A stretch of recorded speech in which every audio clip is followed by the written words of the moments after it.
പുതിയൊരു വീഡിയോയിലേക്ക് സ്വാഗതം. അപ്പോൾ ഇന്ന് നമ്മൾ ചെയ്യാൻ പോകുന്നത് പാനിപൂരിയുടെ റെസിപ്പിയാണ്. എനിക്ക് ഭയങ്കര ഇഷ്ടമാട്ടോ പാനിപൂരി കഴിക്കാനായിട്ട്. നമ്മളിവിടെ വെളിയിൽ ഷോപ്പിലൊക്കെ പോകുമ്പോൾ വാങ്ങി കഴിക്കാറുണ്ട്.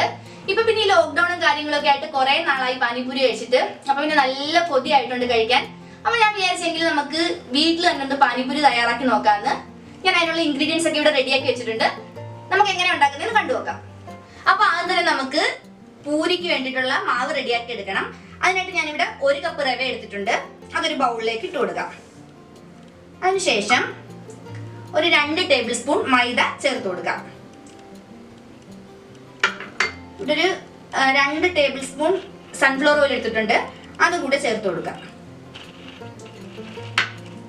ഇനി നമുക്ക് ആവശ്യത്തിനുള്ള ഉപ്പ് ചേർത്ത് കൊടുത്തിട്ട് നന്നായിട്ടൊന്ന് മിക്സ് ചെയ്തെടുക്കാം. ഇതിലേക്ക് നമുക്ക് ഒരു 1/4 കപ്പ് ചൂടുവെള്ളം ചേർത്ത് നന്നായിട്ട് കുഴച്ചെടുക്കാം. അപ്പൊ നമ്മളുടെ മാവ് റെഡിയാക്കി എടുത്തിട്ടുണ്ട്. ഇനി നമുക്കിതൊരു 30 മിനിറ്റ് സമയത്തേക്ക് ഒന്ന് മാറ്റി വെക്കണം. ആ സമയം കൊണ്ട് നമുക്ക് ഈ പാനിപൂരിക്ക് വേണ്ട പാനി റെഡിയാക്കി എടുക്കണം. 2 തരത്തിലുള്ള പാനിയാണ് നമ്മൾ യൂസ് ചെയ്യുന്നത്. ഒന്ന് സ്വീറ്റ് ആയിട്ടുള്ളതും ഒന്ന് സ്പൈസി ആയിട്ടുള്ളതും. അപ്പൊ അതെങ്ങനെയാണ് റെഡിയാക്കി എടുക്കുന്നത് നമുക്ക് നോക്കാം. ഞാനിവിടെ ഒരു 1/4 കപ്പ് പുതിനയില എടുത്തിട്ടുണ്ട്. ഒരു 1/2 കപ്പോളം മല്ലിയില എടുത്തിട്ടുണ്ട്. അതുപോലെ ചെറിയൊരു കഷ്ണം ഇഞ്ചി, 2 പച്ചമുളക്. ഇത് നമുക്ക് നന്നായിട്ട് നല്ല പേസ്റ്റ് ആയിട്ട് അരച്ചെടുക്കാം.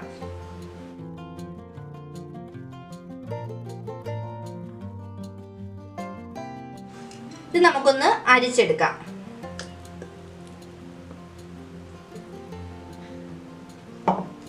ഇനി നമുക്കൊരു 3 കപ്പ് വെള്ളം കൂടെ ചേർത്ത് കൊടുക്കണം. ഞാൻ ഇവിടെ തണുത്ത വെള്ളമാണ് എടുത്തിട്ടുള്ളത്.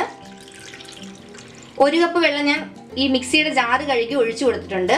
ഇനി 2 കപ്പും കൂടെ ഒഴിച്ചു കൊടുക്കാം.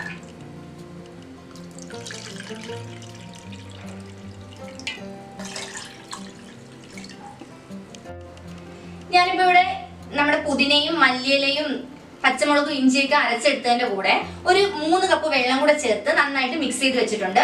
ഇനി ഇതിലേക്ക് വേണ്ട പൊടികളൊക്കെ നമുക്ക് ചേർത്ത് കൊടുക്കാം. 1 ടീസ്പൂൺ ജീരകപ്പൊടി ചേർത്ത് കൊടുത്തിട്ടുണ്ട്. 1 ടീസ്പൂൺ ചാട്ട് മസാല ചേർത്ത് കൊടുത്തിട്ടുണ്ട്. ചാട്ട് മസാല നമുക്ക് സൂപ്പർ മാർക്കറ്റിലൊക്കെ വാങ്ങിക്കാൻ കിട്ടും. 1 പിഞ്ച് കായം ഇട്ട് കൊടുക്കാം. നമ്മുടെ ടേസ്റ്റിന് ആവശ്യമായിട്ടുള്ള ഉപ്പും കൂടെ ചേർത്ത് നന്നായിട്ട് മിക്സ് ചെയ്തെടുക്കാം. ഞാനൊരു 1/2 നാരങ്ങ പിഴിഞ്ഞ് ചേർത്ത് കൊടുക്കുന്നുണ്ട് പുളിക്ക് വേണ്ടിയിട്ട്. നിങ്ങൾക്ക് വേണമെങ്കിൽ പുളിവെള്ളം കുറച്ച് ചേർത്ത് കൊടുത്താലും മതി. ഇപ്പൊ നമ്മുടെ സ്പൈസി ആയിട്ടുള്ള പാനി റെഡിയാക്കി എടുത്തിട്ടുണ്ട്. ഇനി നമുക്ക് സ്വീറ്റ് ആയിട്ടുള്ള പാനി എങ്ങനെ റെഡിയാക്കുന്നത് നോക്കാം. ഞാനിവിടെ ഒരു 1/2 കപ്പോളം വരുന്ന പുളി 1 കപ്പ് വെള്ളത്തിൽ കുതിർത്ത് നന്നായിട്ട് പിഴിഞ്ഞെടുത്തിട്ടുണ്ട്. അതിൻ്റെ കൂടെ ഒരു 1/2 കപ്പ് ശർക്കരയും കൂടെ ചേർത്ത് കൊടുക്കുക. ഇനി നമുക്കിതൊന്ന് തിളപ്പിച്ചെടുക്കണം. മധുരം ഒരു അല്പം കുറവായിരുന്നു, അതുകൊണ്ട് ഞാൻ കുറച്ച് ശർക്കരയും കൂടെ ചേർത്തിട്ടുണ്ട്. ഇനി ശർക്കര നന്നായിട്ട് അലിഞ്ഞു വരുന്നവരെ ഇതൊന്ന് ഇളക്കിയെടുക്കാം. ഞാനിവിടെ 1 കപ്പ് വെള്ളം കൂടെ ചേർത്ത് കൊടുത്തിട്ടുണ്ടായിരുന്നു. ഇനി നമുക്ക് അതിലേക്ക്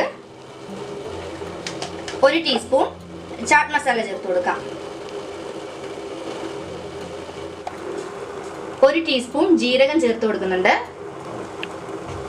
ചെറിയ ജീരകം പൊടിച്ചത്. 1/4 ടീസ്പൂൺ മുളക് പൊടി. ഇനി 1 നുള്ളു കായവും നമുക്ക് ആവശ്യത്തിന് വേണ്ടിയിട്ടുള്ള ഉപ്പും കൂടെ ചേർത്ത് കൊടുക്കാം.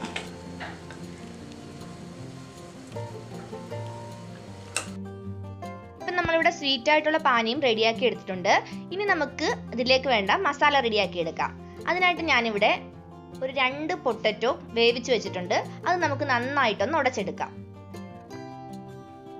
നമുക്കിനി പൊട്ടറ്റോന്റെ കൂടെ കടലയും കൂടെ ചേർത്ത് കൊടുക്കാം. സാധാരണ കറുത്ത കടലയാണ് ചേർക്കുന്നത്. എൻ്റെ ഇപ്പം വെള്ള കടലയാണ് ഉണ്ടായിരുന്നത്. ഞാൻ അതും കൂടെ ചേർത്ത് കൊടുത്തിട്ടുണ്ട്. ഇതും കൂടെ നന്നായിട്ടൊന്ന് ഉടച്ചെടുക്കണം. ഇനി ഇതിലേക്ക് ആവശ്യമുള്ള മസാലകൾ ചേർത്ത് 1/2 ടീസ്പൂൺ ചെറിയ ജീരകം പൊടിച്ചത്,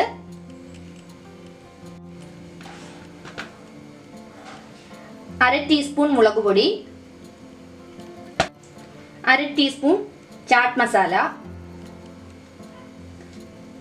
ആവശ്യത്തിനുള്ള ഉപ്പ്. ഇതും കൂടെ ചേർത്തിട്ട് നമുക്ക് നന്നായിട്ട് മിക്സ് ചെയ്ത് എടുക്കാം.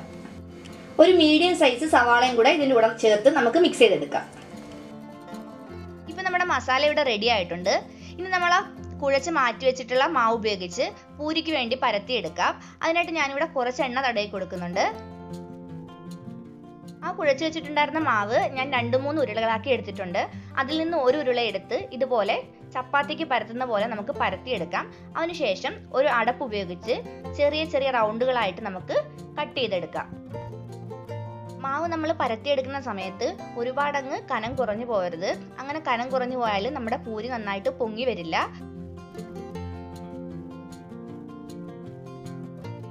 ബാക്കിയുള്ള മാവ് നമുക്ക് ഇതുപോലെ തന്നെ പരത്തിയെടുക്കാം.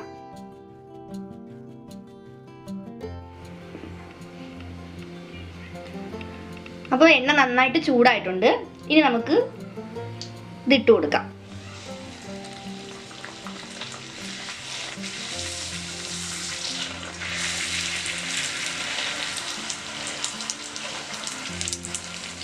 നമ്മളിത് ഇട്ട് കഴിഞ്ഞിട്ട് ഇങ്ങനെ ചെറുതായിട്ട് തട്ടി തട്ടി കൊടുക്കണം. അപ്പം പൂരി നന്നായിട്ട് പൊന്തി വരും.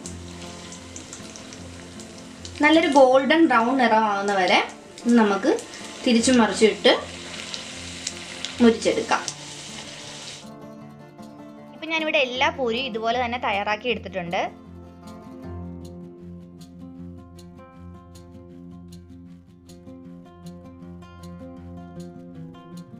ഇനി നമുക്കൊരു പൂരി എടുത്തിട്ട് അതിന്റെ നടുഭാഗത്തായിട്ട് ഇതുപോലെ ഹോൾ ഉണ്ടാക്കി കൊടുക്കാം.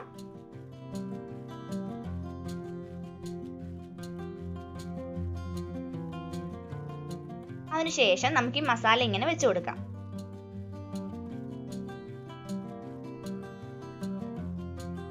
ഈ മസാലയുടെ കൂടെ തന്നെ നമ്മൾ കട്ട് ചെയ്ത് വെച്ചിട്ടുള്ള കുറച്ച് സവാളയും കൂടെ ചേർത്ത് കൊടുക്കാം. അപ്പൊ നല്ലൊരു ടേസ്റ്റ് ആണ് ഇത് കഴിക്കാനായിട്ട്.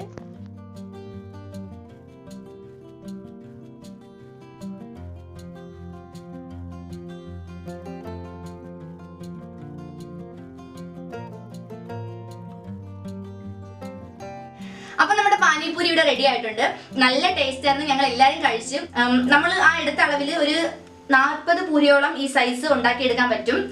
പിന്നെ ടേസ്റ്റ് മാത്രമല്ല കേട്ടോ, നമ്മൾ പുറത്ത് പോയി കഴിക്കുന്നതിനേക്കാളും സേഫ് അല്ലേ വീട്ടിൽ ഇങ്ങനെ ഉണ്ടാക്കി കഴിക്കുമ്പോൾ. അപ്പം ഇനിയിപ്പോൾ എന്തായാലും ഞാൻ ഇത് കഴിക്കാൻ പോവാണ്.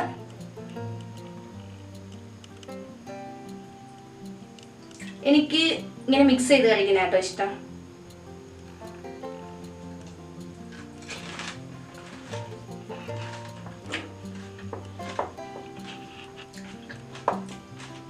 നല്ല ടേസ്റ്റ് ഉണ്ട്. നമ്മൾ പുറത്ത് പോയി കഴിക്കുന്ന അതേ ടേസ്റ്റ് തന്നെയാണ്. ഞാൻ എല്ലാവരും വീട്ടിൽ ട്രൈ ചെയ്ത് നോക്കണം. ഇപ്പം നമ്മൾ പുറത്ത് പോയി കഴിക്കുമ്പം അവർ തരുന്നത് എങ്ങനെയാണെന്ന് നമുക്കറിയാമല്ലോ. ഗ്ലൗസ് ഒക്കെ ഉപയോഗിക്കുന്നെങ്കിൽ പോലും അത്ര സേഫ് അല്ല നമ്മൾ പുറത്ത് പോയി മേടിച്ച് കഴിക്കുന്നത്.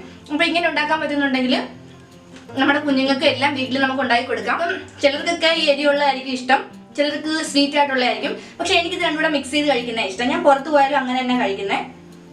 ഇനിയിപ്പോൾ എന്തായാലും ഞാൻ ഇനി പുറത്ത് പോയി പാനിപൂരി വാങ്ങി കഴിക്കില്ല, വീട്ടിൽ തന്നെ ഉണ്ടാക്കി കഴിക്കത്തേ ഉള്ളൂ.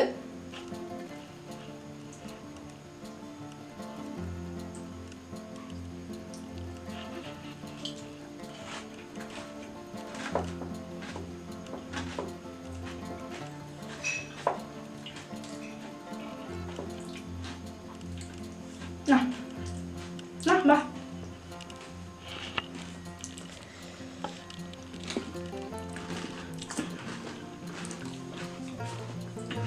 അങ്ങനെയുണ്ട്.